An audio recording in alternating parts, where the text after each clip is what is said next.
min syarri ma khalaq wa min syarri ghasiqin idza waqab wa min syarri naffatsati fil 'uqad wa min syarri hasidin idza hasad. Bismillahirrahmanirrahim. Qul a'udzu birabbil falaq min syarri ma khalaq wa min syarri ghasiqin idza waqab wa min syarri naffatsati fil 'uqad wa min syarri hasidin idza hasad. Bismillahirrahmanirrahim. Qul a'udzu birabbin nas malikin nas ilahin nas min syarril waswasil khannas alladzi yuwaswisu fi sudurin nas minal jinnati wan nas.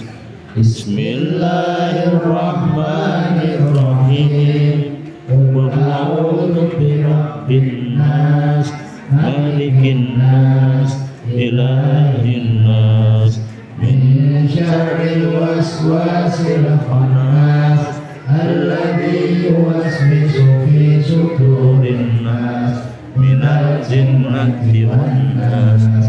Jadi mau lanjut, yang laki langsung depan aja biar dekat depan belakang kayak gitu, mungkin malah nggak banyak teman makan banyak teman. Langsung aja ke sini sehingga yang putri bisa langsung ke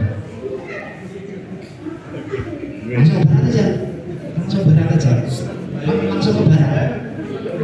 Yuk langsung barat, langsung barat. Jangan cuma, langsung barat. Ya.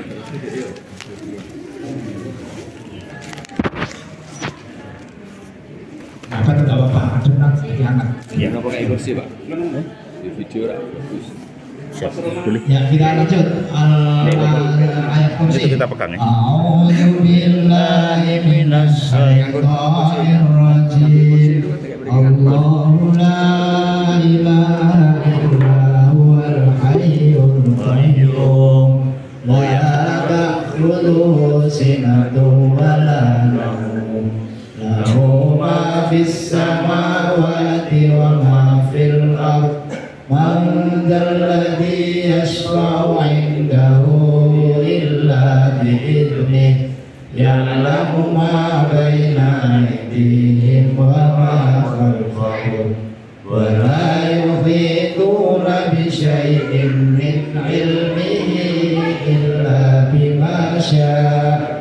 Wasi'a kursiyyuhus samawati wal ardh wa la ya'uduhu hifdhuhuma wa huwal 'aliyyul 'azim. Bismillahirrahmanirrahim. Lillahi ma fis samawati wa ma fil ardh wa in tubdu ma fi anfusikum aw tukhfu yuhasibukum bihillah fayaghfiru liman yasha'u wa yu'adzibu man yasha'u wallahu ala kulli syai'in qadir. Amana ar-rasulu bima unzila ilaihi min rabbih wal mu'minun kullun amana billahi wa malaikatihi wa kutubihi wa rusulihi la nufarriqu baina ahadin min rusulihi wa qalu sami'na wa ata'na ghufranaka rabbana wa ilaikal masir. La yukallifullahu nafsan illa wus'aha laha ma kasabat wa 'alayha ma kasabat. Rabbana la tu'akhidna in nasina aw akhtana.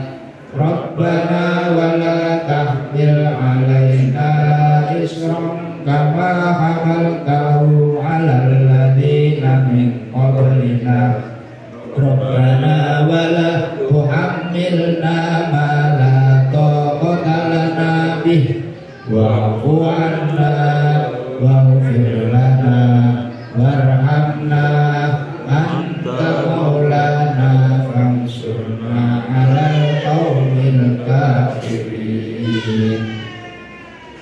Bapak Ibu, adik-adik yang kami hormati, ayat-ayat yang kita baca tadi itu namanya al-maksurah, ayat-ayat yang baik untuk wiridan, untuk dibaca qabla tulu'il fajri wa qabla al-ghurub, sebelum terbitnya matahari dan sebelum terbenamnya matahari. Maka kalau teman yang rumahnya kali Jambi, kalau ini sambil pulang dari kantor, pulang itu sampai rumah sambil baca ini selesai.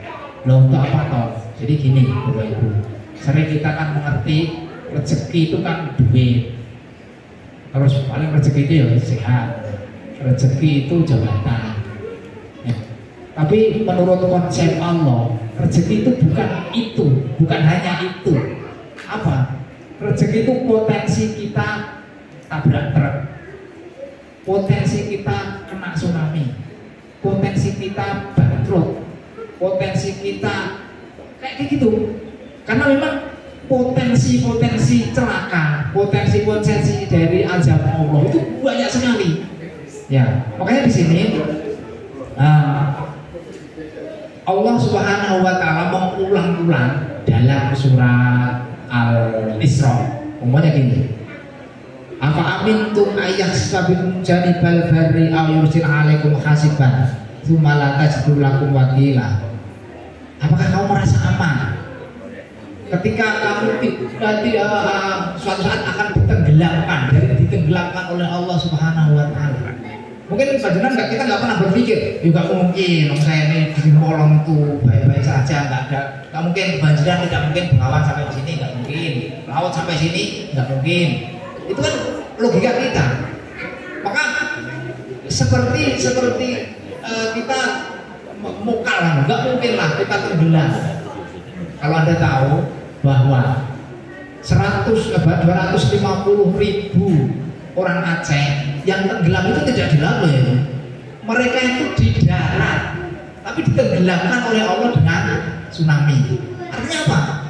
Potensi celaka itu luar biasa bagi kita. Makanya itu nikmat, sehingga dengan baca tadi Allah itu kan akan memberikan apa? Keselamatan. Karena kan begitu. Umumnya dari surat Al-Falaq kita kan berlindung kepada Allah. A'udzu birabbil falaq, aku berlindung kepada Rabbul Falaq. Pertama kan min syarri ma khalaq, dari kejahatan makhluknya. Makhluk Allah itu kan banyak banget. Hujan makhluk Allah, tumbuhan itu makhluk Allah, jalan yang kita lewat itu makhluk Allah, pohon itu makhluk Allah. Nah, makhluk Allah itu bisa mencelakakan kita. Maka potensi itu bisa kita celaka. Nah, itulah nikmat. Jadi nikmat itu apa? Kita selamat dari potensi celaka. Itu kenikmatan. Amintum, apakah kau merasa aman? Ayu takum fitar kan ukra fayusna alaikum was benarbi. Oh ibu kamu bima kafartu.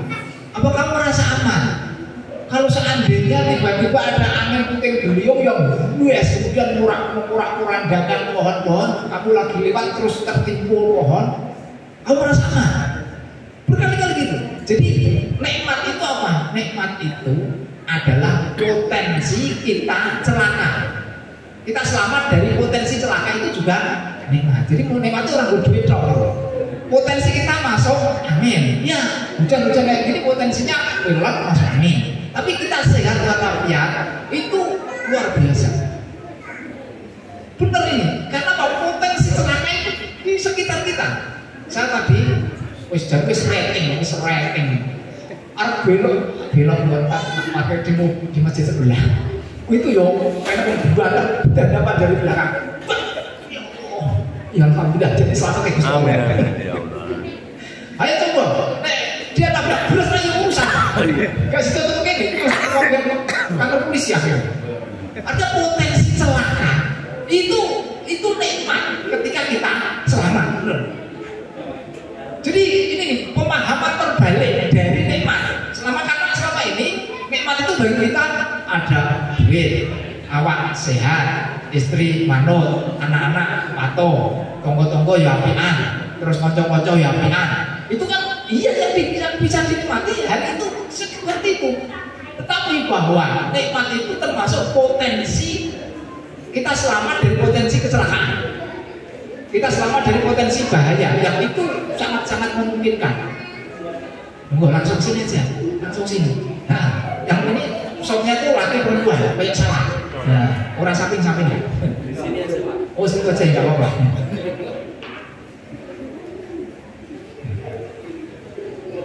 Jadi banyak sekali ayat Allah itu menunjukkan kepada kita yang namanya nikmat itu bukan yang hari ini kita nikmati, tetapi hari ini kita sehat dari potensi celaka, hari ini kita sehat dari potensi kebangkrutan, hari ini kita sehat dari potensi sakit, hari ini kita sehat dari potensi malapetaka yang memungkinkan itu kita tidak bisa menikmati sesuatu. Karena begini, Bapak Ibu yang hari ini saya share tulisan tentang nikmatnya kenyang. Ya. Ini benar itu terjadi ini. Ya. Ini sebelum puasa saya itu ibu saya itu tiba-tiba di sini sakit apa segini gede nih jadi swing ibu mertua. Pokoknya sakit panas loh, disekok orang tetap loro. Akhirnya kan saya rujuk ke PKU. Ya. Ke PKU ya jam kayak gini nih. Terus ketika ke IGD langsung dokter langsung, oh ini aku Pak.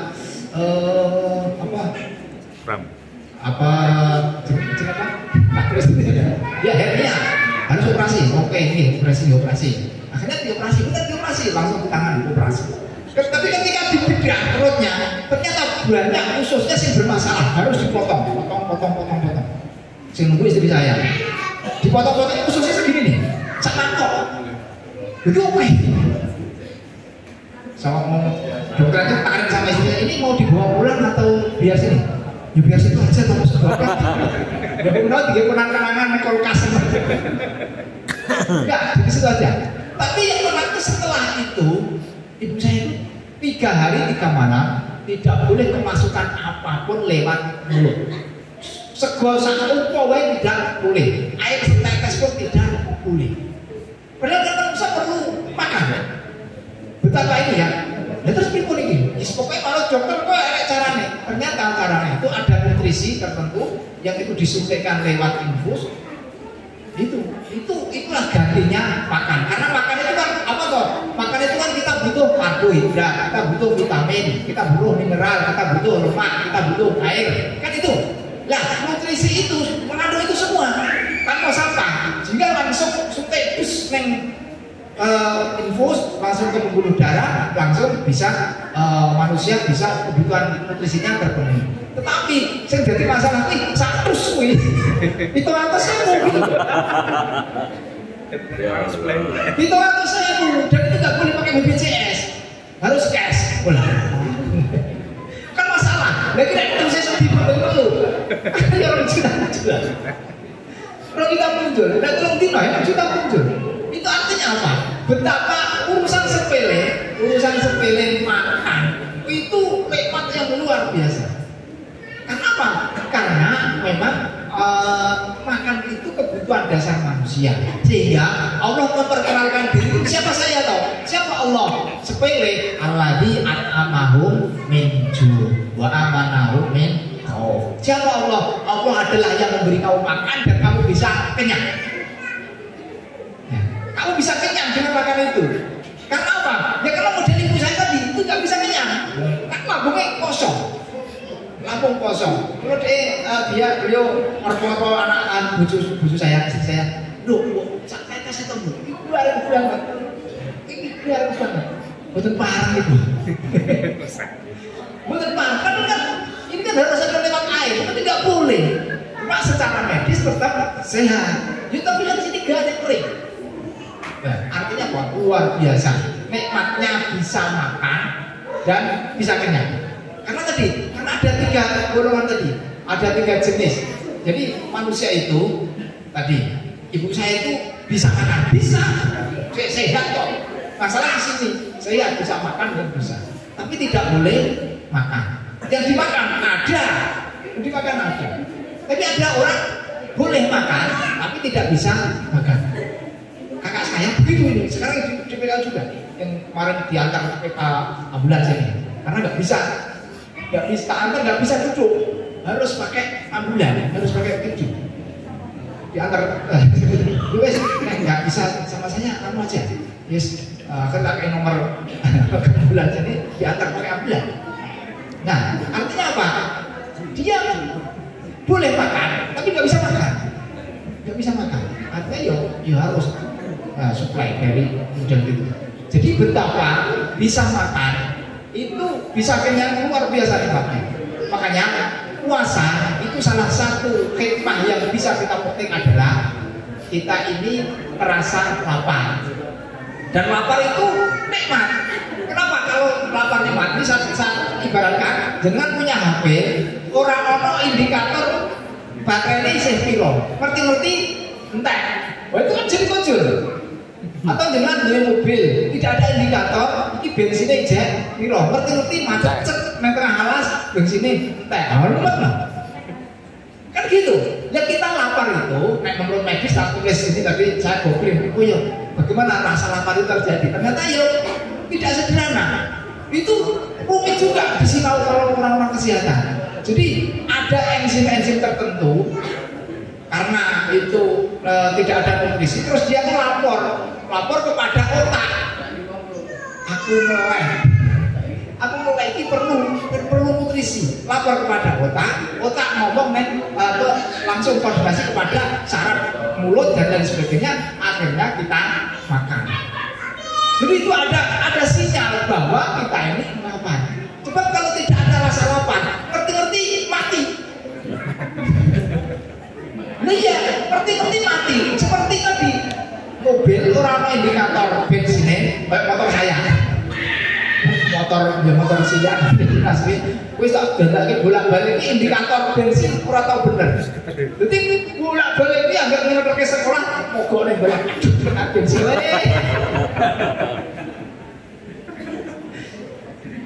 Karena perasaan itu lagi bantai sini ini. Tapi kan saya kan sepatu ngolong serakir 50 kilo. Terus bolak-balik lah ya. Jadi rong ditonton. Itu gak ada indikator bensinnya. Ngerti mati. Jadi selesai ngerti mati. Nah itu lapar itu penting banget, itu nikmat luar biasa. Orang yang tidak punya rasa lapar tapi berbahaya. Ngerti mati. Soalnya apa? Wis ora langsung digerus, wis ora nutrisi, tapi dia nggak punya sinyal.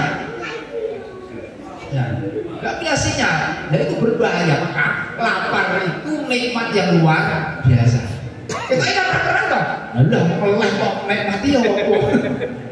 Iya, lapar itu nikmat. Sehingga kita puasa ini singkatnya sering keluar ya.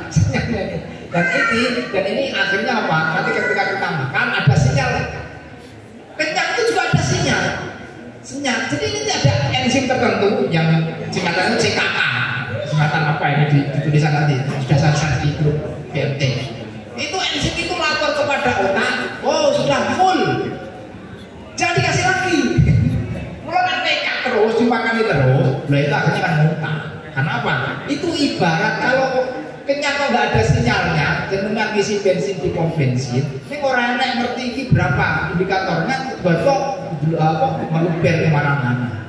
Jadi lapar itu nikmat, kenyang juga nikmat. Itu bukan prosesnya panjang itu. Proses di dalam fisiologi tubuh kita itu panjang. Kenapa ini penting saya sampaikan? Karena betapa puasa ini hikmahnya luar biasa, berkahnya luar biasa, termasuk berkah lapar, termasuk berkah kenyang. Karena gini, ada makhluk yang itu makhluk dianggap paling mulia, benar enggak? Yaitu para malaikat. Malaikat itu diciptakan oleh Allah dengan ciptaan yang unik, tidak pernah butuh makan. Orang pernah makan. Jibril itu orang nggak pernah makan. Mikael itu yang membagi rezeki seluruh dunia ini nggak pernah makan. Yuk gak keren jelas tuh.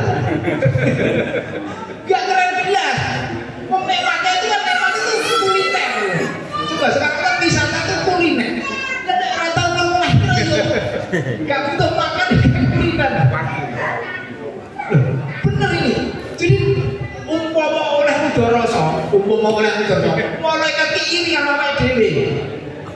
Nanti sopangan enak banget. Ini malaikat itu diciptakan oleh Allah, ora butuh makan. Akhirnya apa? Yo repot yo. Sistem metabolisme dia makan ya nggak ada. Dia memang diciptakan Allah makan. Makanya ini nih yang sepele kan bagi kita kan manusia itu makhluk yang paling mulia itu malaikat enggak. Makhluk yang paling mulia itu manusia. Maka khalaqal insana fi ahsani takwim. Sungguh telah kami ciptakan manusia itu ahsani takwim. Ahsani takwim itu menurut Imam At-Tabari ahsanul khalq, sebaik-baik ciptaan. Jadi sebaik-baik ciptaan itu ya tadi sempurna. Sempurna badan kita, sempurna tubuh kita. Yang paling sempurna itu manusia, ya. Dan itu bukan hanya sempurna secara fisikal, tapi juga sempurna secara rohani. Makanya manusia yang rohaninya hebat itu melebihi malaikat, melebihi malaikat. Karena apa? Ya bagaimana mungkin? Kalau kita kan bagaimana mungkin malaikat lebih baik? Malaikat kan nggak punya nafsu. Nggak punya nafsu, ya nggak mungkin nakal berarti nafsu. Anaknya orang korupsi kan punya nafsu, nafsu pengen duit akeh, nafsu duit bojo akeh, nafsu duit ganti bojo, itu kan nafsu. itu nafsu. Lah malaikat orang di nafsu akhirnya, dia orang butuh duit, orang butuh mamat, orang itu jelas nggak keren. Sementara manusia itu dikasih nafsu, nafsu makan iya, nafsu kawin iya, nafsu berkuasa iya, nafsunya komplit. Lah kayak gitu kalau rohaninya kok hebat, itu kan jauh lebih hebat daripada malaikat. Dari malaikat dari eloknya ya wajar, dia memang diciptakan Allah tidak punya nafsu. Dia hanya sami'na wa ata'na. Kami dengar, kami taat, kami dengar, kami taat. Mulai sampai ya dalam ayat Al-Quran, malaikat itu mengangkat arsy-nya Allah. Ya. Mengangkat arsy, tugasnya itu mengangkat arsy kita terus. Orang lah pindah. Menunggu juga keren. Kerja mau menit. Tapi karena dia nggak punya nafsu, hanya taat. Ya begitu. Makanya kita ini betapa puasa ini bisa membongkar mindset kita bahwa nikmat Allah Subhanahu wa Ta'ala pada kita itu luar biasa. Nikmat lapar, nikmat kenyang. Dan itu dikenalkan oleh Allah. Siapa Allah? Alladzi at'amahum min ju'. Yaitu Allah adalah yang ngasih kamu makan, yang ngasih kita makan, dan kita bisa kenyang. Ya. Makanya ini kita sepele tetapi menjadi luar biasa bagi orang yang beriman. Karena memang begini, Rasul sendiri maunya orang kafir Quraisy itu kan nek Rasul kok menungso. Rasul dari malaikat. Nah, justru dari manusia. Rasul itu mengatakan ini bahasa Risluku, yuha ilayya annama ilahukum ilahu wahid. Aku tuh menungso kaya kowe kabeh. Karena menungso punya nafsu salah satunya nafsu makan. Makanya karena manusia yakul bayam sifil aswaq, dia makan dan jalan-jalan ke pasar. Kenapa ke pasar? Ya karena memang kebutuhan manusia itu paling gampang dipenuhi ketika pergi ke pasar. Nah, di pasar itu semua kebutuhannya ada. Makanya Rasulullah itu juga jalan-jalan ke pasar karena dalam rangka memenuhi kebutuhan sebagai basariahnya, sebagai manusia. Dan makan itu menjadi kriteria Rasulullah yang sangat-sangat tinggi. Untuk menunjukkan apa? Menunjukkan bahwa beliau itu manusia, beliau itu sering, tapi tidak boleh ditiru oleh kita karena pamali. Dan bukan hanya pamali, tapi memang tidak perlu. Rasulullah itu biasa makan di depan pintu. Nah, kita kan nggak boleh pamali ya, pamali, railok. Tapi juga kan nggak boleh, nggak baik. Makan di depan pintu. Bahkan suatu saat ketika Rasulullah lagi makan di depan pintu, ada seorang pelacur. Hei, Muhammad, main makan dewi, prakek, foto-foto. Pengen? Ya pengen.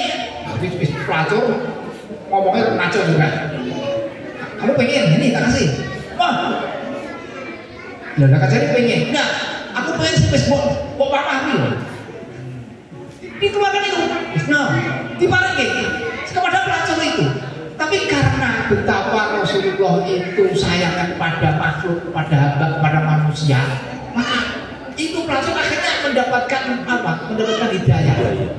Dan dia menjadi mukminah yang baik, luar biasa. Jadi Rasulullah itu biasa makan di depan pintu untuk menunjukkan kepada para manusia, ana basyarun mitslukum, aku manusia seperti kalian. Karena apa? Butuh manusia itu salah satunya adalah makan. Kenapa seperti itu? Karena Nabi sebelum Muhammad, sebelum Rasulullah, Nabi Isa itu kosone, jadi umatnya itu mengira Isa itu adalah manusia yang tidak pernah makan karena sudah dikasih rezeki oleh Allah langsung sebagaimana ibunya, yaitu Maryam itu kan beliau itu setiap saat setiap waktu cuma di mihrabnya, kemudian tiba-tiba di depan mihrab itu ada makanan. Ketika ditanya oleh Yahya, iki rene panganan begini nanti sopo kei itu dari Allah Subhanahu wa Ta'ala. Nah, Isa itu jarang terlihat makan, sehingga sampai-sampai Allah itu apa ya, sampai setengah nuduh kepada Isa gini, aku talinas takliduni min ilahin ghair. Hei Isa, kowe iki ngomongi menungso bilang kepada orang-orang untuk mengambil kamu sebagai Tuhan selain aku. Ngono ya, ngono. Boten, saya hanya menyampaikan apa yang engkau perintahkan. Jadi sampai mengelak seperti itu. Kenapa? Karena sejak kehadiran Isa itu mereka orang-orang itu menganggap menaikkan derajat Isa dari manusia sampai kepada derajat Tuhan. Karena apa? Orang tahu ketok mangan, orang tahu mangan bareng-bareng buka bersama, orang tahu. Sehingga orang-orang mengira ini adalah orang manusia istimewa, sehingga mereka mengira seperti itu.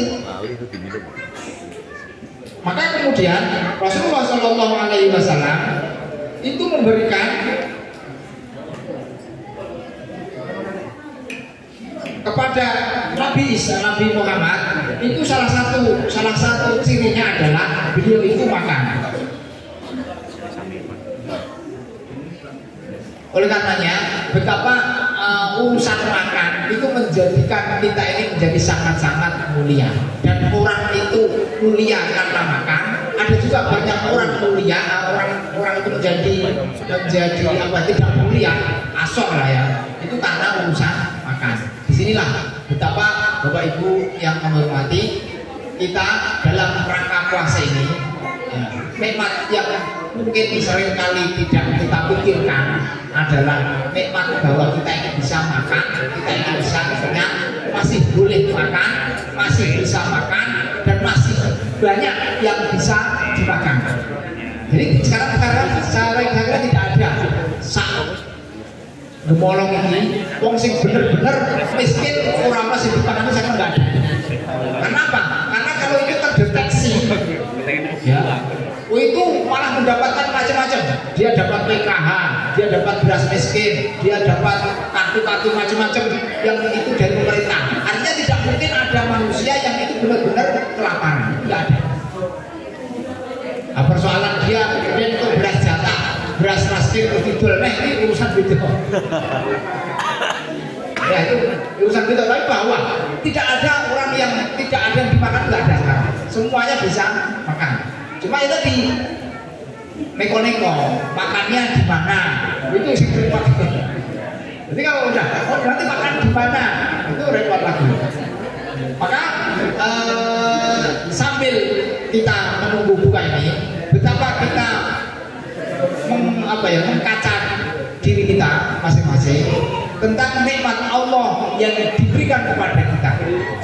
Dan tadi nikmat Allah bukan hanya urusan kita punya uang, bukan urusan kita punya jabatan, bukan urusan kita ini sehat, tetapi nikmat Allah itu bisa sebaliknya, yaitu apa? Potensi kita celaka, potensi kita bangkrut, potensi kita tertimpa musibah, potensi kita tabrak mobil, potensi kita ditangkap polisi. Apa bisa? Wah, potensi itu 1001. Nah, jadi potensi celaka itu menjadikan itu adalah nikmat yang luar biasa.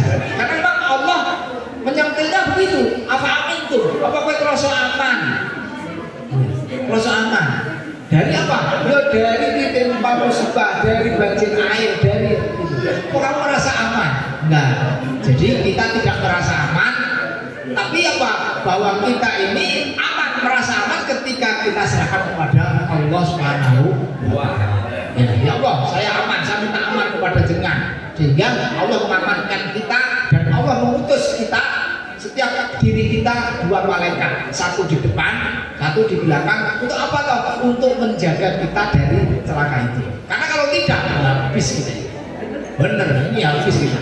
Oleh karenanya bersyukur kepada Allah Subhanahu wa Ta'ala itu dengan cara tadi betapa kita potensi kita celaka itu banyak sekali. Apalagi sekarang ya musim hujan, terus traffic lalu lintas di jalanan yang luar biasa padat dan banter-banter jalan banyak yang rusak dan lain sebagainya. Itu tentu potensi kita celaka itu besar sekali. Tapi Allah menyelamatkan kita sampai hari ini, bisa sampai puasa ke hari 10 ya, sampai hari ke-10 itu luar biasa. Sehingga kita benar-benar mensyukuri nikmat Allah yang berupa bulan Ramadan ini, yang berupa kita sehat, yang berupa kita masih aman dari kecelakaan, yang berupa sakit, yang kita masih aman dari potensi sakit dan lain sebagainya. Baik, mungkin itu yang dapat saya sampaikan. Masih kurang 10 menit. Mbak, aku lihat. Nah, ya baik. Jadi begitu yang dapat saya sampaikan. Mari kita sambil menunggu masih jam kita bermunajat kepada Allah.